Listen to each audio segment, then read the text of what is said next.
1982 November 14 വടക്കൻ അയർലൻഡിലെ ഡെറിയിൽ ജനിച്ച Clare ക്രോക്കറ്റ് നന്നേ ചെറുപ്പത്തിലെ ഒരു അഭിനേത്രിയാകണമെന്ന് ആഗ്രഹിച്ചിരുന്നു. സെക്കൻഡറി സ്കൂളിൽ പഠിച്ചിരുന്ന കാലത്ത് അവൾ സാഹിത്യത്തിലും നാടകത്തിലും കൂടുതൽ താൽപര്യം പ്രകടിപ്പിച്ചിരുന്നു. 15-ാം വയസ്സിൽ ചാനൽ 4-ന്റെ TV അവതാരികയായും നടിയായും എഴുത്തുകാരിയായും സംവിധായികയുമായി അവൾ ജോലി ചെയ്തു. 2000-ൽ ഇറങ്ങിയ സൺഡേ എന്ന സിനിമയിലൂടെയാണ് അഭിനേത്രി എന്ന നിലയിലേക്ക് അവൾ പ്രശസ്തി നേടിയത്. 2000-ലെ വിശുദ്ധ വാരത്തിലാണ് സിസ്റ്റർ ക്ലെയർ ക്രോക്കറ്റിന്റെ ജീവിതത്തെ മാറ്റിമറിച്ച സംഭവം നടക്കുന്നത്. Servant sisters of the home of the mother സന്യാസ സമൂഹം സ്പെയിനിലേക്ക് സംഘടിപ്പിച്ച ഒരു സൗജന്യ യാത്രയിൽ പങ്കെടുത്തതാണ് അവളുടെ ജീവിതത്തെ മാറ്റിമറിക്കാൻ വഴിത്തിരിവായത്.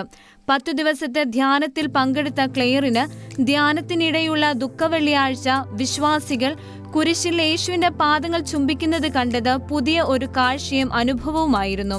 ക്രൂശിതനായ ഈശോയുടെ പാദങ്ങൾ ചുംബിക്കാൻ അവൾക്കും അവസരം ലഭിച്ചപ്പോൾ അവൾ പോലും അറിഞ്ഞു കാണില്ല ഈശോ അവളെ സ്വന്തമാക്കി എന്ന സത്യം. ഏതാനും സെക്കൻഡുകൾ മാത്രമുള്ള ആ ചുംബനമാണ് അവളുടെ ജീവിതത്തെ മാറ്റിയതെന്നും ആ സമയത്ത് എനിക്കു വേണ്ടി കർത്താവ് കുരിശിലാണെന്ന് ഉറപ്പുണ്ടായിരുന്നുവെന്ന് മനസ്സിൽ അനുഭവപ്പെട്ടിരുന്നു എന്നും ക്ലെയർ പിന്നീട് വെളിപ്പെടുത്തുകയുണ്ടായി.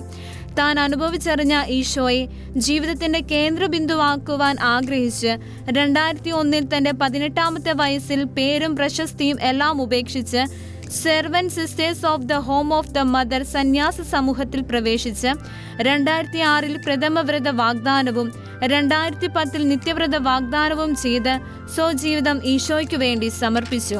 എന്നാൽ 2016 ഏപ്രിൽ 16-ന് തന്റെ 33-ാം വയസ്സിൽ മിഷൻ വേലയ്ക്കിടെ തെക്കേ അമേരിക്കയിൽ വൻ നാശം വിതച്ച ഭൂകമ്പത്തിൽ സിസ്റ്റർ ക്ലെയർ നിത്യസമ്മാനത്തിനായി വിളിക്കപ്പെട്ടു. സിസ്റ്റർ ക്ലെയർ ക്രോക്കറ്റിന്റെ ജീവിതത്തെ കേന്ദ്രമാക്കി ഓൾ ഓർ നത്തിങ് എന്ന പേരിൽ ഇറങ്ങിയ സിനിമ ഏറെ ശ്രദ്ധ നേടി.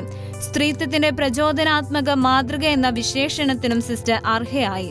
തന്റെ സാക്ഷ്യ ജീവിതത്തിലൂടെ അനേകർക്ക് പ്രചോദനമായി മാറിയ സിസ്റ്ററിനെ വിശുദ്ധ പദവിയിലേക്ക് ഉയർത്തുന്നതിന്റെ ആദ്യപടിയായ വാഴ്ത്തപ്പെട്ടവരുടെ ഗണത്തിലേക്ക് ഉയർത്തുന്നതിനുള്ള രൂപതാതല നടപടികൾക്ക് ഞായറാഴ്ച മാഡ്രിഡിലെ അൽക്കാല ഡി ഹെനാറസ് കത്തീഡ്രൽ തുടക്കം കുറിച്ചിരിക്കുകയാണ്. International desk, ഷെഖേന news.